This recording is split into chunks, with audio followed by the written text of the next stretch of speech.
Inilah hasilnya jika Tan Boy Kun ditandingi oleh orang yang pernah juara dunia mukbang pada tahun 2015. Ia adalah Max Tony yang sudah menjadi atlet mukbang dunia di umurnya 17 tahun pada kompetisi perlombaan mukbang hadiah $1000. Dan ini versus dengan konten kreator raja mukbang Asia Tenggara.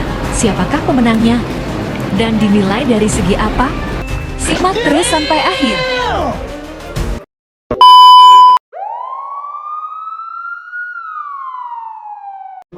Oke, sebelum itu guys, kita perkenalkan latar belakang dari masing-masing orang ini, supaya kalian gak usah cari informasi terkait kedua orang ini. Oke, kita mulai dari jagoan kita. Bang Bara Ilham Bakti Perkasa, atau biasa disebut Tan Boy Kun ini, lahir di Indonesia tepatnya di Padang, pada 18 November tahun 1993. Yang sudah sejak tahun 2016 menjadi konten kreator mukbang, dengan gaya ciri khasnya yang sangat kuat, dengan porsi besar, dan kuat pedasnya.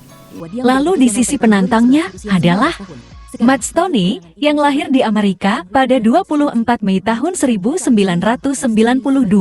Ia adalah seorang atlet kompetisi mukbang sedunia, dan YouTuber makanan yang ekstrim. Oke, langsung saja kita tandingkan kedua monster mukbang ini secara nyata berdasarkan riset yang ada. Pertama dari segi kecepatan makan. Alasannya tidak bisa dipungkiri sih guys, kalau soal kecepatan, karena Matt sudah menjuarai banyak sekali kompetisi mukbang di berbagai dunia, dan lawannya pun tidak mudah, karena melawan para raksasa-raksasa dari penjuru dunia, yang sudah pasti makannya cepat. Berbeda dengan Tan Boy Kun, yang konten kreator biasa, tapi memiliki bakat di mukbang, dan makan cepatnya, lalu menjuarai event tertentu saja. Kalau dibandingkan dengan kalian, pasti kalian bakalan kalah juga sih guys.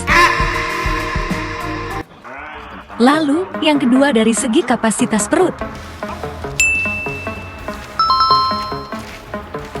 Di sini Tan Boy Kun harus takluk dari segi kapasitas perut, karena memang Matt sudah tidak diragukan lagi, seperti terlihat Matt mampu menghabiskan pizza raksasa dengan berat full hampir menyentuh 25 kg. Ketiga, kita bandingkan dari tingkat kepedasannya. Alasannya dari riset Mimin, keduanya sama kuat pedas, tapi Matt cenderung menghindari makanan pedas karena ia tidak begitu kuat di bagian makanan pedas-pedas. Beda halnya dengan Tan Boy Kun malah nantangin dirinya sendiri untuk challenge makan makanan yang pedasnya di luar nalar sampai makan 13 juta SHU, yaitu kacang terpedas di dunia, dan sudah pernah Mimin bahas di VT sebelumnya. Lalu di urutan keempat, ada hiburan dan ekspresi wajah.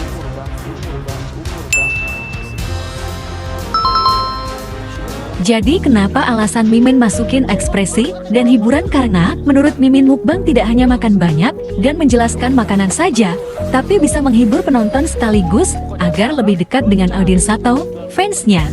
Dan jelas di sini pemenangnya Tan Boy Kun, karena lebih sering membuat drama di awal video dibandingkan dengan Max Tony, yang hanya fokus ke makanannya saja. Yang kelima dari popularitas global.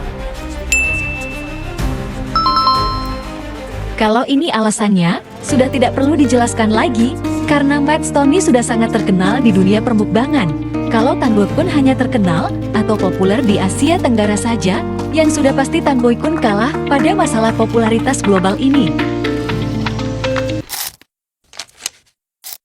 Oke, kita hampir masuk ke penghujung akhir skor, tapi sebelum itu boleh dong diklik like dan subscribe kalau kalian suka dengan konten seperti ini. Oke, terima kasih yang sudah bantu support. Mimin doakan rezeki kalian diberikan kelancaran selalu. Siap? Lanjut di urutan ke-6 dari segi konsistensi mukbang.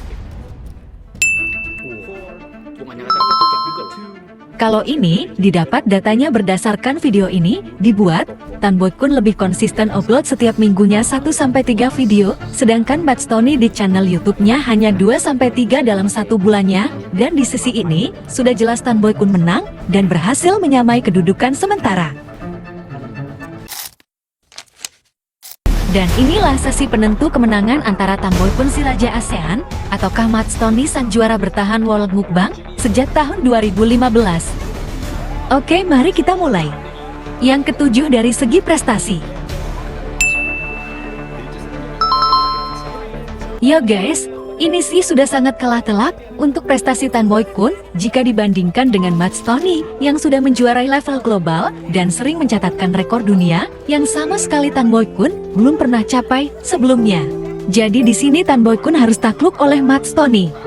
Tapi gak apa-apa, Mimin sangat salut dengan Tan Boy Kun karena ia juga termasuk konten kreator mukbang yang di atas rata-rata orang pada umumnya. Sekali lagi Mimin ingatkan ini pertandingan di personal riset Mimin. Kalau ada salah mohon koreksinya di komentar. Mungkin sekian konten untuk kali ini. Jangan lupa klik like kalau kalian suka dengan konten seperti ini. Dan subscribe untuk nextnya kita bandingkan siapa dengan siapa lagi. Dan terima kasih yang sudah menonton sampai full video ini. See you di next konten.